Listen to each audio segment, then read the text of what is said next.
Welcome to the After Spin, opinions from thought leaders in our state. I want to ask John Hood and Chris Fitzsimon. The U.S. Supreme Court has agreed to hear a case that could impact North Carolina.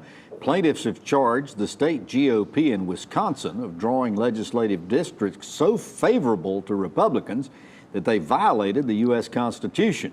Following the repeal of portions of the Voting Rights Act of 1965, many have urged the Congress or the courts to better define the boundaries for redistricting.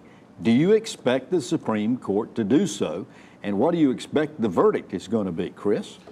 I think that I think there could be some sort of mixed verdict where they will set up something that'll drive us crazy, which is they'll say that these districts were drawn to extreme partisan advantage and that violates the Constitution, but they may not give us a rule about what is extreme partisan advantage, similar to what they've done in racially gerrymandered cases. Right. Remember when the legislature came back to redraw the congressional maps after the initial maps were thrown out, Representative Lewis stood up and he said, our job here is to come up with 10 Republican districts in North Carolina. That's our goal. If we could do more, we could, but we're going to try to get 10 Republican districts, which sounds pretty extreme when we're a state that's roughly evenly divided. There was a trial that was going to be set on North Carolina's districts. It was delayed by the federal courts. The Supreme Court is going to take the Wisconsin case, and I think there's going to be some movement in the courts. I don't know if this will be the case, and I don't know if we'll have definitive criteria, but I think we're going to get to a point where the justices realize it does thwart the will of the voters with the computers that we have now to completely, it completely undermines democracy to be able to go through neighborhoods and sort of allow politicians to pick their voters. John, if the courts would clarify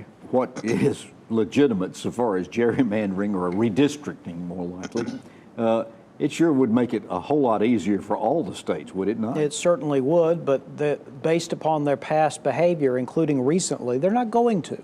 They kind of feel like something's wrong, but they refuse to be definitive about it because I think among other things, they're judges and they're uncomfortable in that role. And will be accused of legislating from the bench, essentially. So here's the thing. This is what a game theorist would call a kind of a prisoner's dilemma.